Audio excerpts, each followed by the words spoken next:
Hai guys, di video kali ini aku mau cerita sebuah kasus Takeuchi Emi, di mana dirinya tega membunuh dan memutilasi adiknya yang bernama Takeuchi Ryo karena masalah yang benar-benar sepele.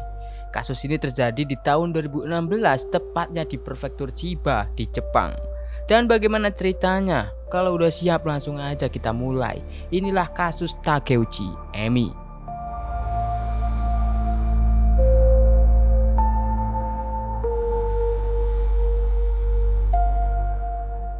Kejadian bermula pada 31 Agustus 2016 di kota Shisui, prefektur Chiba, Jepang, di mana ada seorang pria berusia 21 tahun bernama Takeuchi Ryo.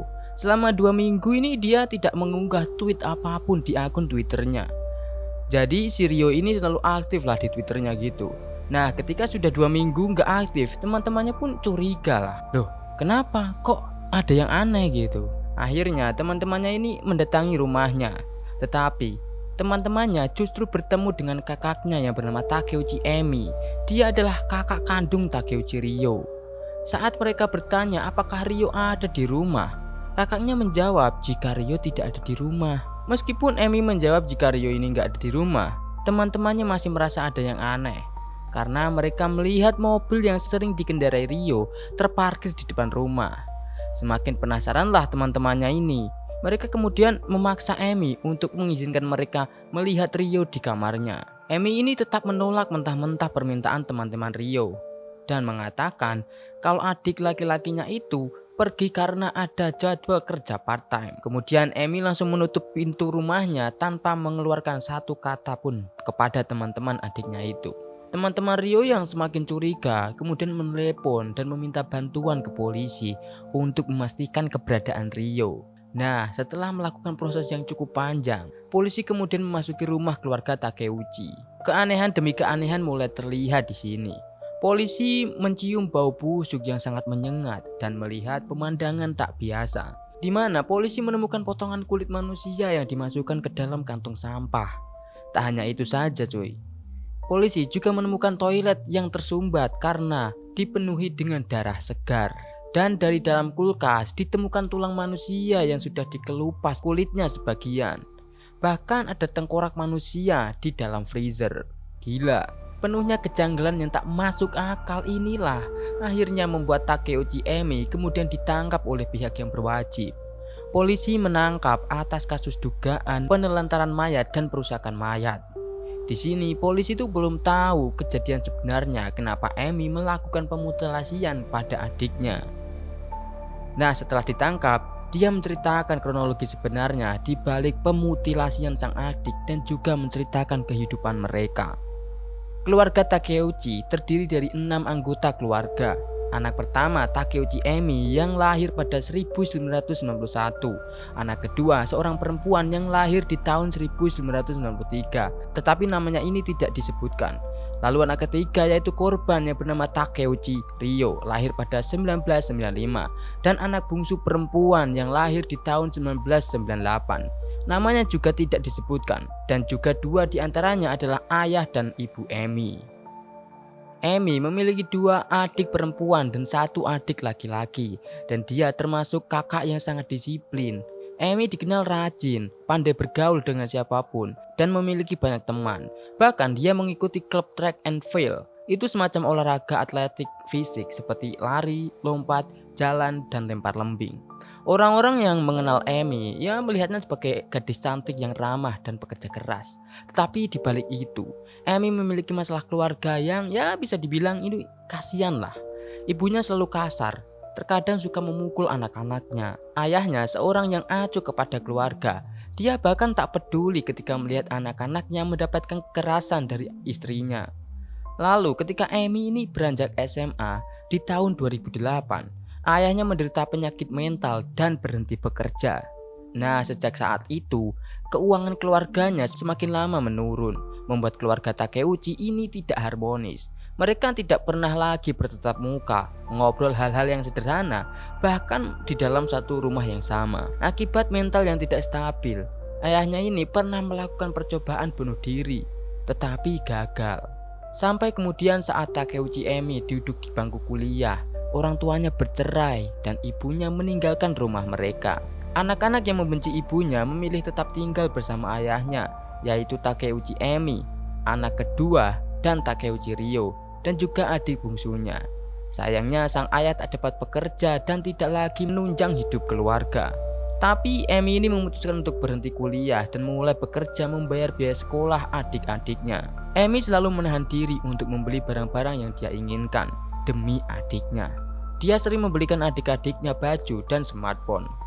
2 tahun kemudian, adiknya yang bungsu memilih tinggal bersama ibunya karena alasan ingin mengurangi beban sang kakak. Pada tahun 2014, sang ayah meninggal dunia karena penyakit jantung. Tidak lama kemudian, anak keduanya juga memutuskan untuk meninggalkan rumah. Dan yang menyisakan Takeuchi Emi dan adik-adik lakinya yaitu Takeuchi Ryo. Mereka pun membuat 3 aturan karena mereka hanya tinggal berdua saja di rumah itu. Aturan pertama, biaya hidup dibagi menjadi 2. Dan ketika itu, Ryo sudah menginjak usia 20 tahun dan seharusnya sudah mulai bekerja menghasilkan uang sendiri. Tetapi Ryo tetap mengandalkan kakaknya dan tak pernah membantu biaya hidup sepeser pun. Aturan kedua, tidak boleh memasuki kamar satu sama lain tanpa izin. Tetapi Ryo melanggar aturan ini. Ketika Emi tidak di rumah, dia masuk ke kamar kakaknya, lalu mengambil foto kamar kakaknya dan mengunggahnya ke akun Twitternya. Aturan ketiga, tidak boleh seenaknya mengundang orang ke rumah. Tetapi aturan ini juga dilanggar oleh Ryo dan dia sering mengundang teman-temannya untuk bermain game di dalam rumahnya. Dan ya membuat keributan. Ryo bahkan memakai kamar bekas adiknya untuk membuat kamar gaming. Tapi gak hanya di sini saja ceritanya. Karena waktu gua baca, ini tuh kayak yang salah si Ryo karena dia selalu melanggar aturan dan ya melakukan kesalahan. Tapi ada alasan kenapa Ryo melakukan seperti itu. Dari sebuah curhatan teman-temannya, ternyata Ryo ini sering mengeluhkan kakaknya. Ryo cerita kepada temannya tentang warisan ayahnya senilai 1,5 juta yen atau sekitar 170 jutaan yang diambil semua oleh Emi. Yang seharusnya warisan itu dibagikan kepada keempat anak yang ada di dalam rumah itu, termasuk 3 adik Emi. Ryo berencana jika dia mendapatkan warisan dari ayahnya itu, dia akan pergi dari rumah itu dan memulai hidup yang baru sendirian. Di sisi lain, saat itu Emi merasa dia sudah berjuang keras dan memenuhi keluarganya, dan ya menggunakan seluruh uangnya untuk berbelanja. Ya hanya untuk memuaskan dirinya gitu, anjing. Emi mengikuti les balet, membeli drum, bahkan dalam sebuah tweet Ryo, Emi membeli lebih dari 11 pasang sepatu. Anjing, buat apa anjing? Ternyata alasan Ryo mengajak teman-temannya ke rumah karena dirinya kesal dengan kakaknya yang suka bermain drum di tengah malam.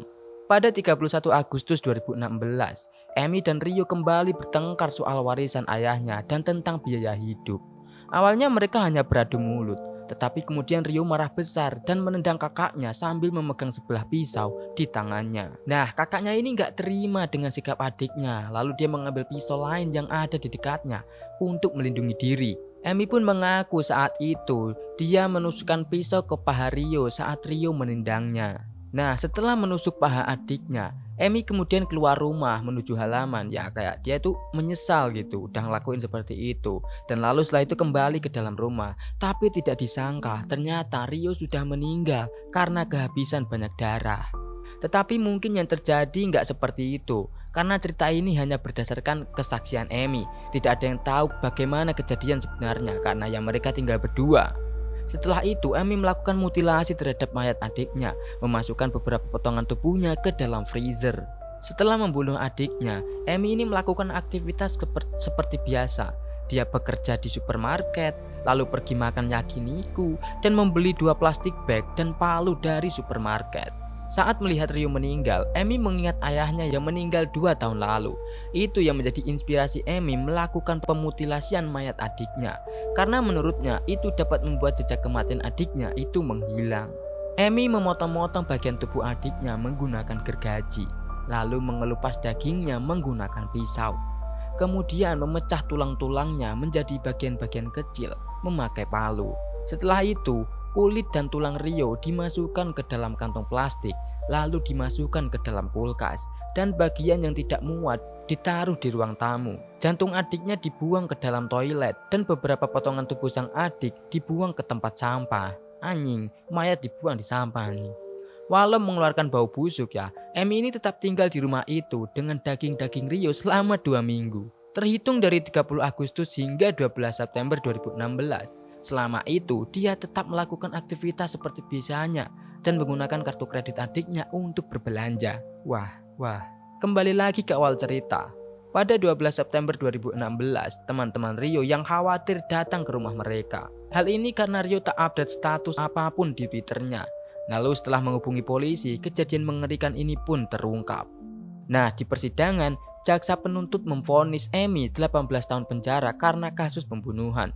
Namun pada akhirnya, hakim mengatakan jika Emi tidak memiliki niatan membunuh dan menetapkan kasus ini adalah penganiayaan yang menyebabkan kematian. Akhirnya, Takeuchi Emi ditangkap dan dijatuhi 7 tahun hukuman penjara karena hal yang dilakukannya dianggap tindakan membela diri karena Emi cedera.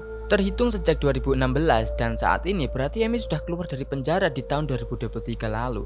Tapi nggak tahu karena gue cari di artikel nggak ada yang tahu juga.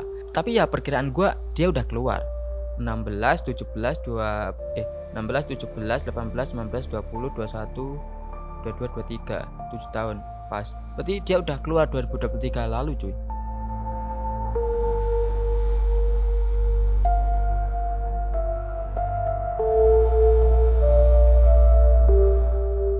Dan itulah kasus Takeuchi Emi, seorang kakak yang tega memutilasi adiknya hanya karena melanggar aturan.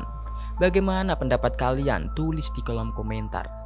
Oh ya, dukung gua untuk capai 100.000 subscriber atau 1 juta subscriber dengan cara klik tombol subscribe.